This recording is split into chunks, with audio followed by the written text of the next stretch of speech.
New video for 2004. This is the new 2B video that covers the wishbone suspension and the new McPherson strut suspension that we're calling 2B/4, the 4 being 2004. This is a video that we're making now, or this is the #1 video we're making now, that supplements the older videos that we've used in the past. And I will apologise, there's an awful lot of old footage on the videos, but a lot of it's very important and very relevant. The idea is that you would watch this video first, this #1 video, and then it will explain quite well the subsequent 2, 3 and 4 videos. And I would like you to, there is a lot of talking on this first video, and I would like you to make a note of all these points, all these corrections and additions that I'm going to point out to you now. Also, as we've probably said on the other videos, it is important that you do watch the videos several times, and it's also important that you make an index, so that having watched them several times you haven't got the pain of having to watch them again to find a certain point that you want to look at. We've already said, I think, on the other videos that the reason that we don't put the index in is because people wouldn't bother to watch the videos at all. Now this is January now, beginning of January, we've just come back after the holidays, and I've spent most of my Christmas holidays looking through the 2B videos and editing them. I must confess it is hard work, and it is pleasant if you haven't seen them before, but if you've seen them before and you've featured in them, then it is a little bit painful, so I trust you'll bear with me. I did notice on the videos that we have dwelt heavily on health and safety. It may sound a little bit of a pain, and I shall mention it again even in this #1 video, but I can't emphasise enough that you must be careful, particularly if you're an amateur and you're not used to using power tools and heavy hand tools and dealing with sharp bits of metal. So I want you to be really careful and pick up all the points that I've already covered.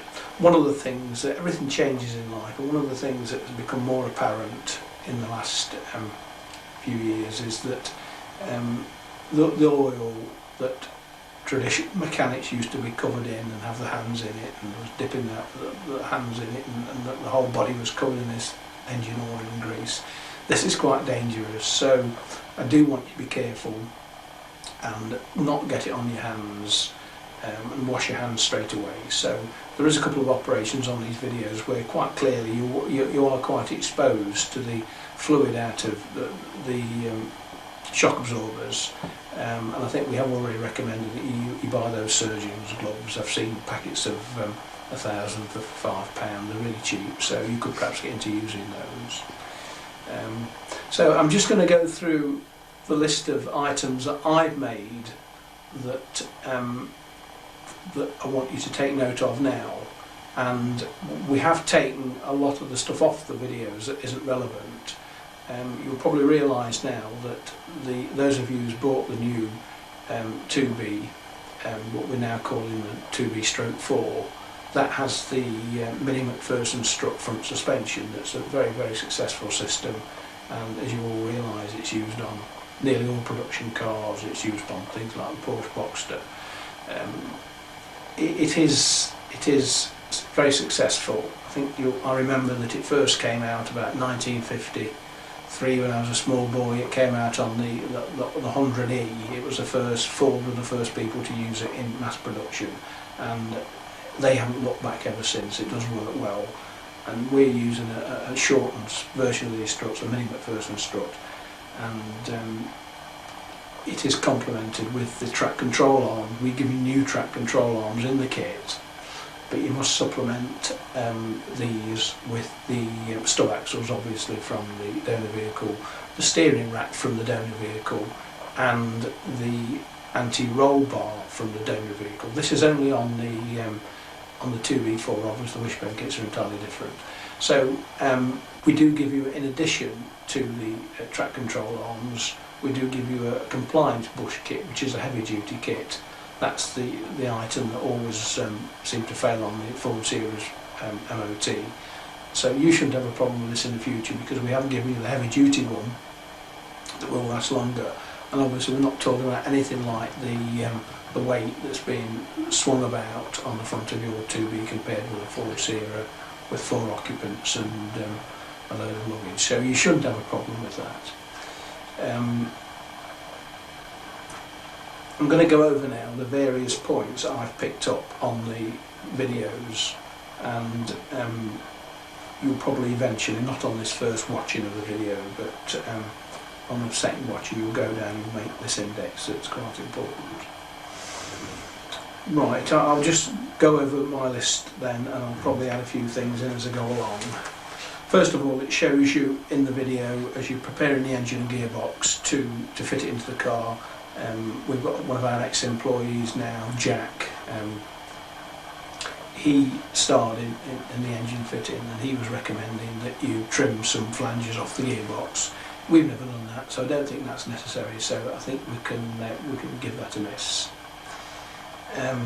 All the chassis we're supplying now are intended for the 5-speed gearbox. No longer are people using 4-speed gearboxes. They were only available on the very early Ford Series. If you have got a 4-speed gearbox, don't worry if you contact us. We do some extensions now you can bolt onto the chassis to bring the gearbox mountings forward. The gearbox is identical, everything's the same, it's just the mountings are in a slightly different place. So if you do need those mountings, they are available from us. Just on that point now, that we have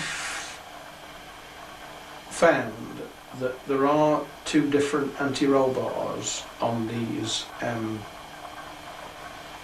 later Ford Series. So along the same lines, that there is a conversion kit available from us if you do have the very late anti-roll bar. So that we will cover that when we go over the front suspension. The previous videos indicates that the bar behind your head for the seatbelt mountings, the harnesses, is a round bar on the stainless steel chassis. Well, on all chassis now, whether it's stainless steel or aluminium, this bar is a square section. And on some chassis in the past, there was only 2 fixings for 3-point harnesses, but all the chassis now we're supplying for 4-point harnesses.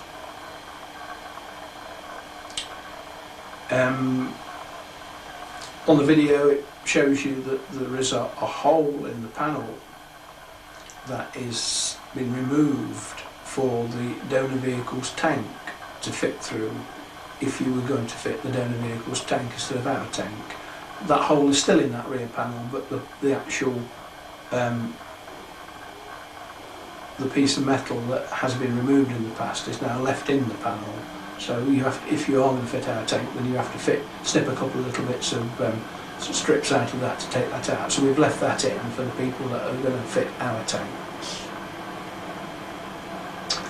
The video, or the old video, does show you that you do need to trim some off the rollover bar, the bottom of the rollover bar, in order to insert possibly our shock absorbers, or if you're going to fit the original donor vehicle system, it does indicate that you may need to trim some off the rollover bar legs. It also indicates that you have to put 2 slots into the legs. We've now manufactured the chassis so that at this stage now we don't need to trim that, and we don't need to put the slots in. So if you can ignore that. Having said that, you may find if you fit in the original system, if you're going on a budget build and you don't want to buy our shock absorbers, then you may find that if you've got the components from the donor vehicle, you may still find that the non-genuine items and the casings are a little bit bigger, so that still may be a need to actually trim the bar, but at this stage now I don't think you need to.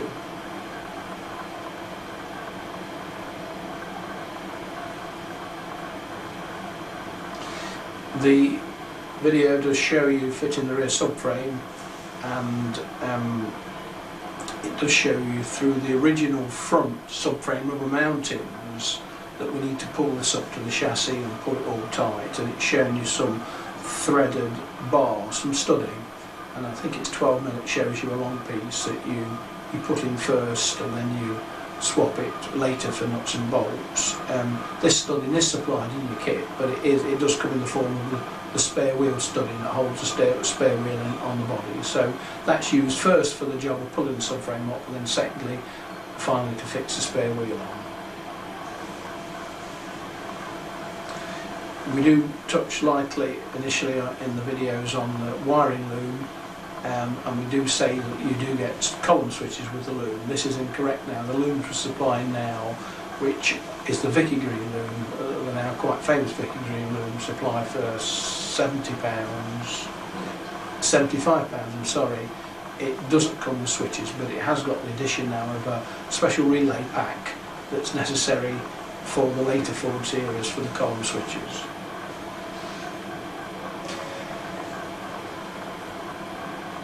The steering rack is a different fixing now than shown on the video.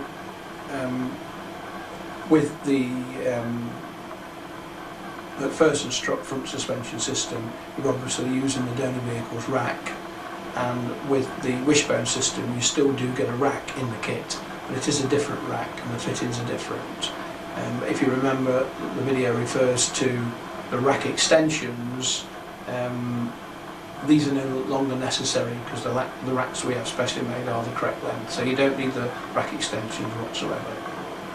Also, you'll probably find that the steering shaft that's supplied in the kit with the two universal joints, one at each end, that is different then. That's an improved steering shaft. That's different to the one on the video.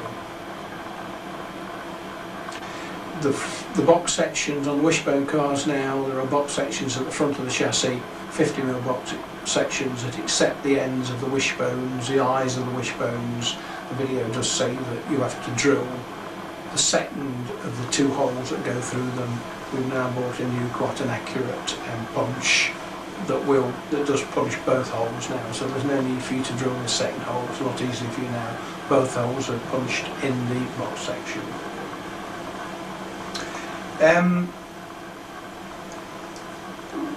The video gets quite interesting, the old video gets quite interesting, where we've got a car we've seen from a previous builder who's built it, and we've gone over it, and he's struggled with the rear wings, and we've showed you how to rectify the problem with the rear wings.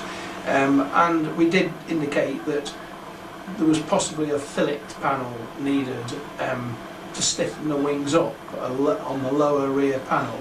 We now give you this panel, this extension, this stiffener. There are quite a few things that you get in the kit that isn't listed on your kit listing that we'll contract to give you when you bought the kit. So this is one of the things that we give you. It's a little parallelogram panel that I'll show you on the video later on, but there's a pair of those given to stiffen up the rear corners of the body.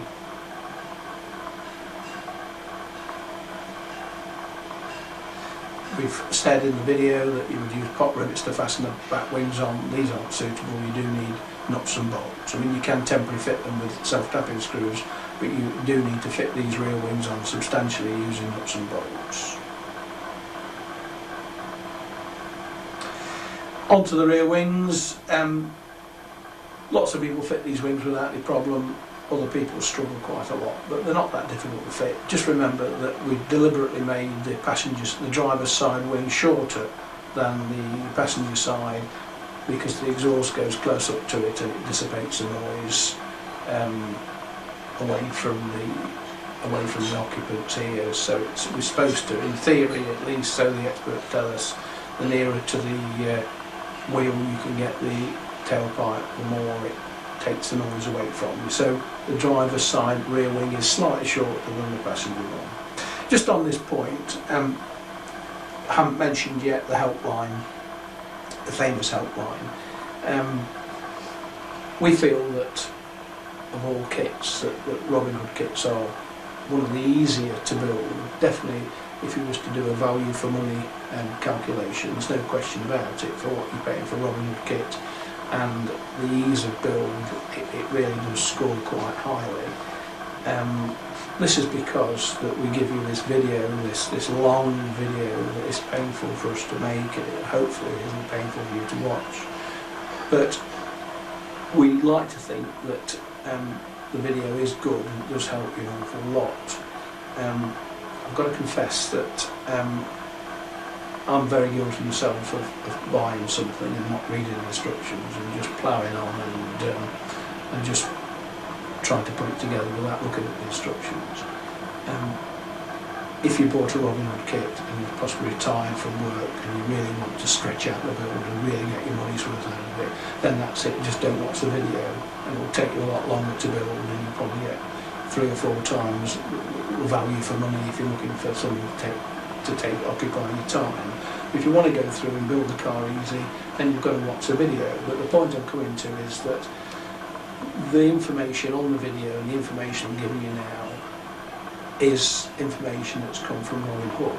But to be truthful, a lot of the credit for a lot of the points I'm making now to you really does go truthfully to Robin Hood builders, and it's information that's been given to me from them via the helpline. So if people try to fit something and they haven't managed to fit it very well, or it's not been clear, or it hasn't fitted, then they've spoke to me on the helpline, or they spoke to whoever's manning the phone, and we've done the best to help them. And then that information has been relayed to the people on the workshop floor, the people who do the design work for us, and we rectified it. So we are grateful to the help that we've been given from the builders themselves, and we're quite happy to talk to builders, even people that's got kits for several years. We do our very best to help them. Obviously, the nearer to the time you buy the kit, the more fresh in their minds the problems are. So the people that's ringing me up for help on Triumph Dolomite-based cars, it really has gone from the mind now. I can't remember an awful lot about those, but I can remember what we did on the wishbone suspension cars and the sliding pillar cars and everything like that. That's still fresh. So we do want to hear from you, and we truthfully do want to help you. We don't want people to struggle on. To be honest with you, we do find that it's nearly all the same people that ring. So there's an awful lot of people that manage to build the kit without any help, but there are people that do need help, and we're quite happy to help them.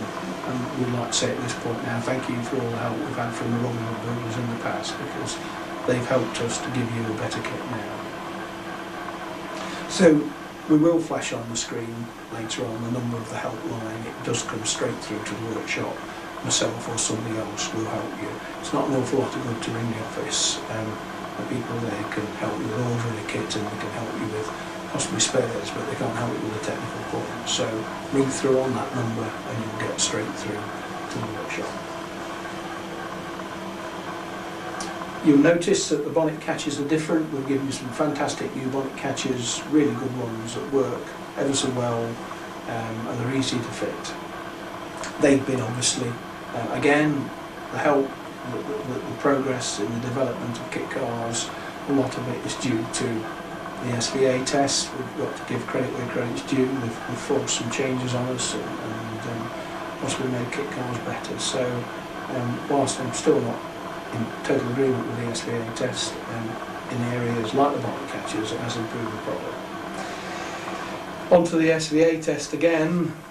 We've got an awful lot of trouble to source some really attractive front flasher lamps with extensions on them that extended from the body the correct amount that the SVA people required. Unfortunately, they are interpreting the regulation is slightly different to me, and they're taking the rear wings as the widest part of the car, and therefore the front flasher lamps and leather-on extensions fall short of some examiners' ideals. Not all, only a few. So in this case we are giving you extensions, which I'll show you on the video, to go onto the flasher lamps to extend them out.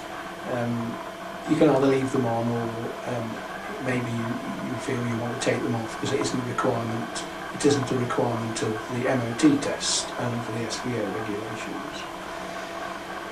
We've mentioned on the video about, finally on the video, about driving the car and using the car, and we have mentioned a figure of £17 per square inch as the tyre pressure for the tyres. I don't want you to take that as gospel. That's what we feel that the tyres that we had on the particular car at the time operated best at £17. You must really go to the supplier of the tyres and get advice from them. Tell them how much the car weighs, what the car does, what you're using the car for, what you're carrying in the car. If your wife's really big and fat, tell them that as well, but otherwise you really want them to tell you what you need in the tyres. Another small item, if you find that when you've done windscreen wipers that they park on the wrong side, you park on the passenger side instead of the driver's side. Ever so simple, just take them off, take the drop arm off and move the drop arm 180 degrees from the motor, and that will make them park on the right side. The handbrake angle, another improvement that the SVA has brought upon us. In the video it shows you it being relatively short. It's an inch by inch angle, sorry, it's an inch and a half by inch and a half angle that now goes right the way across the car, and it picks up on the 2 points of the subframe, the points where you drill the subframe and then you chop into the cavity to put the knot on. So it now does go straight across the car and it is longer.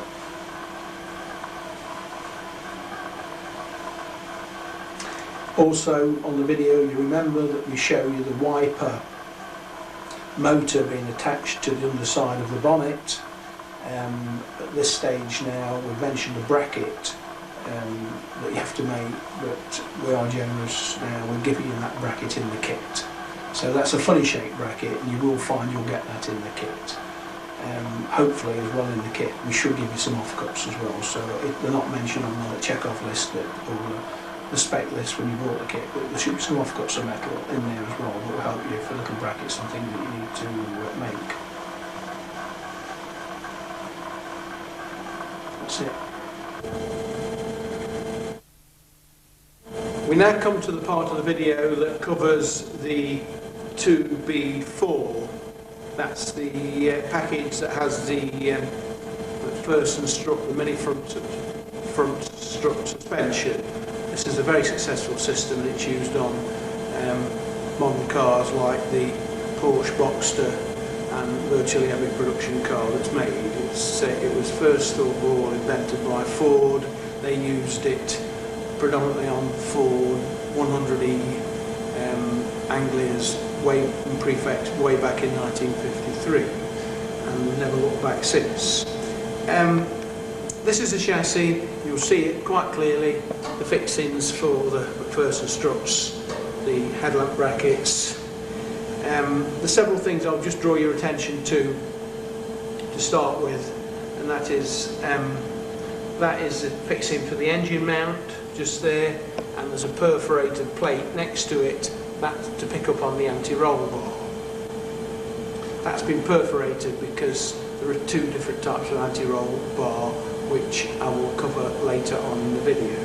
These brackets are for the steering rack, the original Ford Sierra's rack. These brackets pick up the track control arms. These are the same track control arms as on the Ford Sierra, but we do give you 2 new ones in the kit. To go on to the kit content, you'll see that directly in front of me we've got the 2 track control arms just here. These are left and right handed. Make sure you have got a pair by putting them next to each other like that. There's a plastic cap on them. Make sure you disregard the plastic cap. That is just for protection to that rubber gaiter. Make sure you don't damage the rubber gaiter, because if it's perforated it will fail the MOT test. It may get through the SVA test, but it will fail an MOT test. You'll see there's 4 washers there. They're washers that supplement the engine mountings like that, below and above them. The idea of the large hole is so that you can move the engine mounting around to get it in the correct place, particularly for it to clear the steering shaft and the exhaust manifold. There's a polythene bag with a compliance bush set in it. That's the same as in the Ford Sierra, but it is a heavy duty set, and these compliance bushes go through the track control arms just there on the end of the anti-roll bar. These are incidentally already rubber bushed, and they do work really well. Remember that the inner metal sleeve of the rubber bush is bonded into the rubber, and those two brackets there pinch the bush and hold it tight, and the arm moves on the rubber quite successfully. It is quite forgiving, and there is quite a lot of adjustment on the caster through your anti-roll bar. The springs that go on the McPherson struts, these are red at the moment, and the 9-inch 180s. So if you want to adjust your suspension to a later date, try something different for track day use, or possibly you've got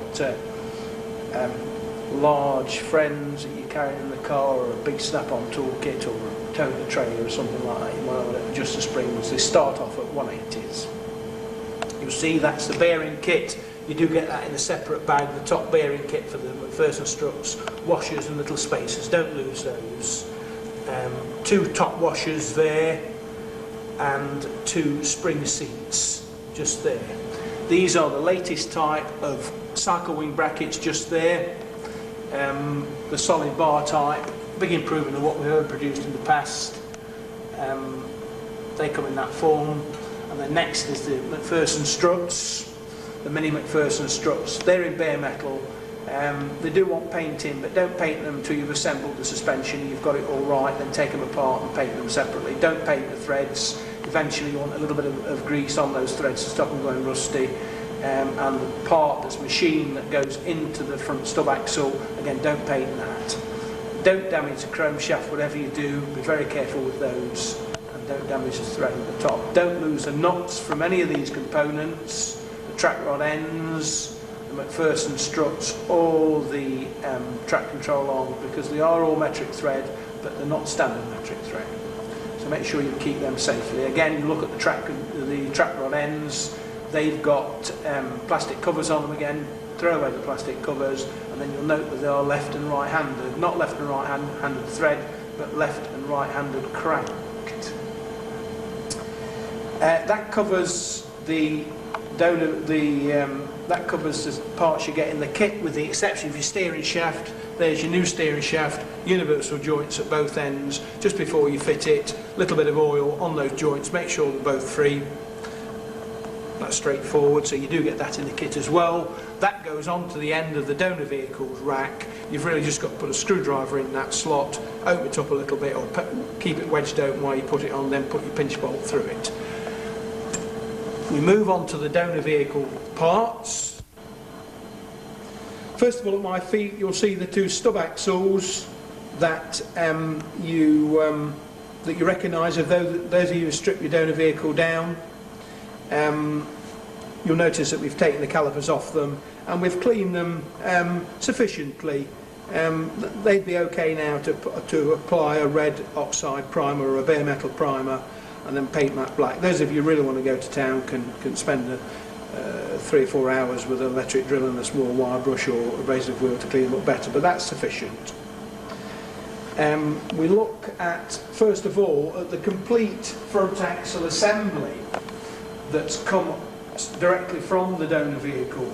And again, those of you who strip your donor vehicles down, you'll recognise it: the front cradle, the steering rack that's bolted to it with the track rod ends on, and of course the anti-roll bar and the anti-roll bar rubbers just there. They're the omega shaped brackets that you'll have taken off as well. Just to go over this subframe, just in case your subframe's any different to this, if you've got a subframe with large holes just here, with 2 planet holes around them, that stands a bit higher, you've got a very early subframe. You can't means that you've got a very early subframe, and you can't use those engine mountings from that car. You'll have to buy engine mountings from a later car. If you're buying the later type engine mountings, make sure that you get the engine mounting brackets that fasten on the block. They'll be aluminium instead of cast iron, as with this subframe. We have also, you see another anti-roll bar that's on display there, simply because this is where we've had a few problems with anti-roll bars fitting our chassis, because there are 2 or 3 different types. Basically, it appears that if you've got the very late cars, then you'll have an anti-roll bar on it that is 28mm. diameter. So that will measure to 28mm. So that really will cause you a little bit of a problem, but we can cover that later on. Whereas the ideal one would be 24mm off an earlier car. So the problem is not the thickness of the anti-roll bar, is the actual distance apart of the mountings where it bolts onto our chassis. And basically there is several holes in that mounting plate, and there is a pair of holes which I'll show you later that's perfect for picking up this anti-roll bar. And what I'd say, if you haven't got, if they don't fall in line, if it isn't this one you've got, then I'd advise you to you can do two things: go to the breaker's yard and get an anti-roll bar off an earlier car, or you can get from us a conversion kit that costs £15 that will convert adapter plate to take this anti-roll bar. But the most important thing is that when you've taken your anti-roll bar off your donor vehicle, whatever you do, don't go and paint it. If you are going to paint it, you will need to move back these rubbers, and you'll see the area underneath the rubbers where the rubbers have obviously been. You'll need to get a hacksaw blade and cut two little slots in it, so you know exactly where that's going to go when you rebuild your Robin Hood, because that can go anywhere up and down there, so you need to fix that precisely. So if you haven't painted it, you can see clearly the metal's shiny, but in the case, if you have painted it, you've got no chance. I'm a little bit concerned that possibly the 28mm anti-roll bar may be too heavy for the car as well, so that could cause a little bit of a problem, but we haven't truthfully assessed that yet. That's the steering rack. They're nearly all the same as that. If you've got a power steering rack, then obviously that's not suitable. We've got racks for sale very, very cheaply. Contact us if you need an ordinary rack.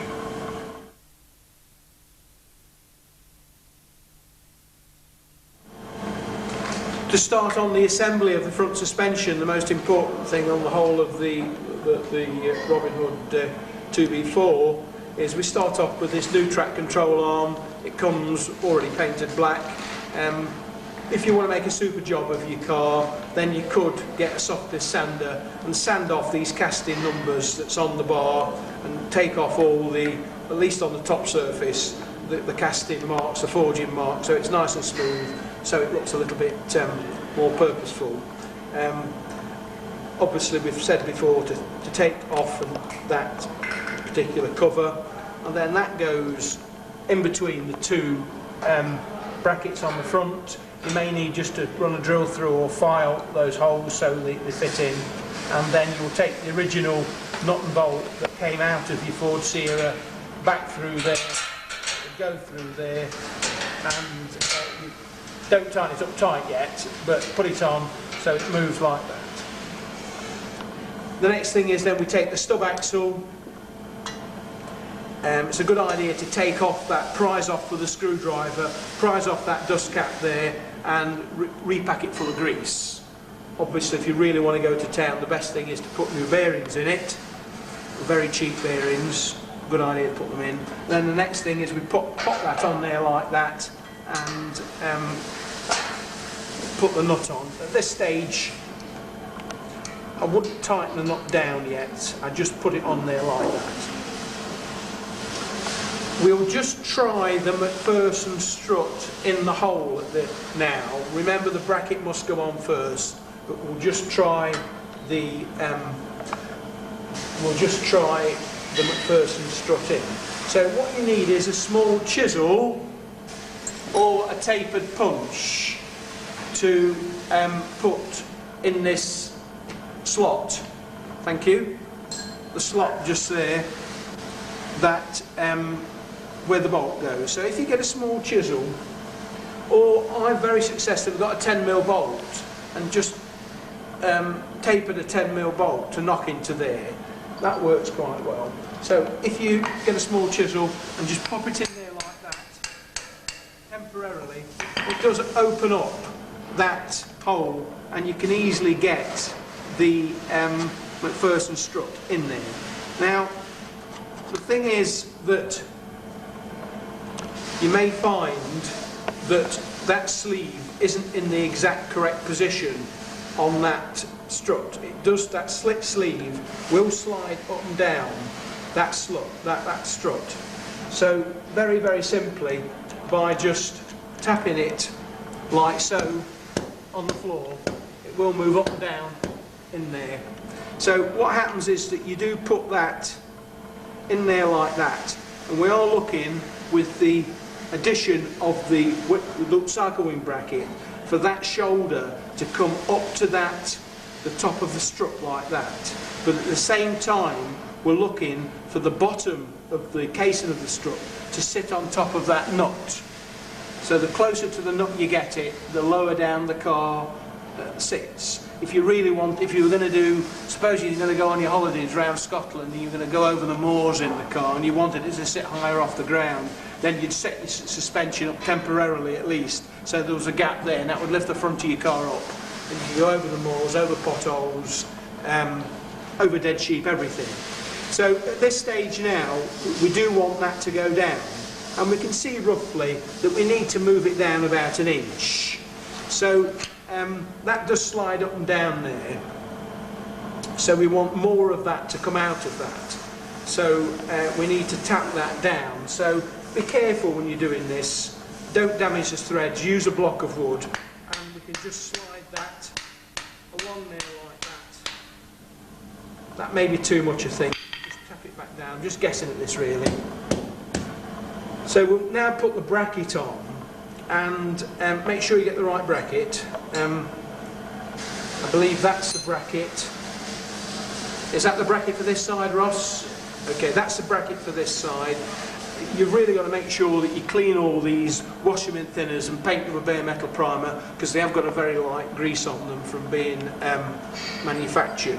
So you will have to possibly just file that hole out to clean it out before you put that on like that. So that goes on there like that, and then that then goes onto the stub axle. Make sure, try to put the slit that there is in that sleeve in line with the slit where the pinch bolt goes. So that's going to go in there. We can see that we've got a bit of a problem. That chisel now is too bulky. If we'd done what we said in the first place, and we'd got a nut there, a bolt made into a small wedge, it would be easier. So we're going to just tap that down there like that. It'll probably knock the chisel out, which won't really matter. Be careful you don't damage the chrome shaft. So we've got that there, that's looking pretty good, and that's down now to that's down the top of that sleeve. The shoulder on the sleeve is down hard against the top of the stub axle, and the bracket is almost trapped in there, and all we're going to do is just to tap the McPherson strut down there until it reaches, that's it, we heard it, until it reaches the nut. Now we're really cheating a bit here because we haven't tightened that nut down yet. What will happen is we will tighten that nut down, and the thread will come out through the top of the nut, and if we want to get it as low as possible, then we'll trim that thread off so it stands 1/8 of an inch above the top of the nylon on the nylon locking nut. So we've got that McPherson strut in, and we've got the slit in line with the slit in the stub axle, and that's looking quite good. Usually at this stage we remember that we've forgotten some major thing now, so at this stage we're doing all right, everything's gone together all right. That casing of the McPherson strut has just gone into that, it's just put a slight crease in that dust cover there. Don't worry about that, that's exactly perfect. So what will happen now is we'll pull the McPherson strut out. Remember, when it's pulled out it's exposed to damage, so pull it out like that. Weld splatter, you definitely don't want that on there. You don't want to be hitting it with a hammer, and you don't want to be grinding marks in it. So with that pulled out like that now, we pop the spring on. So that goes over the top like that, and then we start to assemble the components. Now we start off, and my colleagues that are watching, if I get it wrong, they're going to shout out immediately. So we start off with a spring top. which is just a washer, a big hole in it. You get your finger through. That will go over the chrome shaft. So that goes over the chrome shaft and down onto the spring, and you can see that it does expose the top of the chrome shaft when it's pulled out like that. So that locates a spring like that. Pretty straightforward. The next thing is that the next thing we put on now is the bearing. So we've got a bearing that goes on top like that, and that goes up to the shoulder on the chrome shaft. Carry on. It doesn't matter which way that bearing goes on, onto the top like that, up to the shoulder. The next thing is, these are the components you're taking out of that small bag. There is a very small spacer. The spacer goes on top of the bearing like that, and on top of that goes a washer, an ordinary washer, but it's the correct size. That goes on top of the spacer like that. The idea is that the spring obviously presses up against this top spring seat, and it means that the spring can then turn with the stub axle, with the shock absorber body, and with the top spring seat, and it will touch on the outer bearing and allow the outer bearing to turn with the whole rest of the shooting match. So we take this now and we put it into the slot that we have in the top of the chassis mounting, and I do just need to lift this up like that, so it goes up like that. I'll pop that little block of wood underneath it like so. So that's gone up like that, and you can see that's clearly gone into there. Pretty straightforward. This is a bit too easy really, that we put the big washer with a hole in the top like that. I do believe that this washer will be the same as the washers that you get that go below and above your engine mountings. That goes on the top, and then the nut that you're not going to lose because it's a funny metric thread goes on top of that. Conveniently, there is an Allen key slot in the centre of the chrome shaft which will lock off like that, and then we'll just continue now to tighten up that cadmium plated lock nut, and we'll tighten it up till it's as tight as possible. That we've got adjustment there like that, that's going to give you the adjustment that we're going to need for your caster eventually. Any caster you need to do, the adjustment's there. But at this stage, we'll just tighten it up so it's level with the front like that.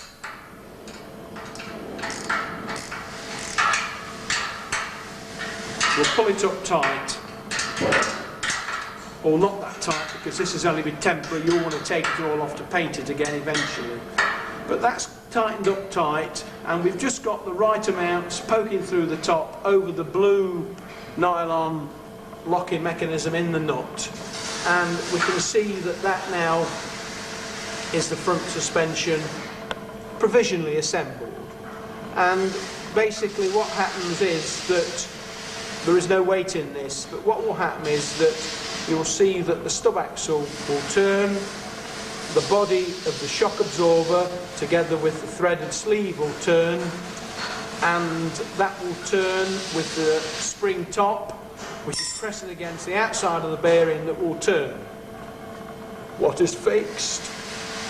What is fixed is obviously all the chassis members and the middle chrome shaft of the McPherson strut.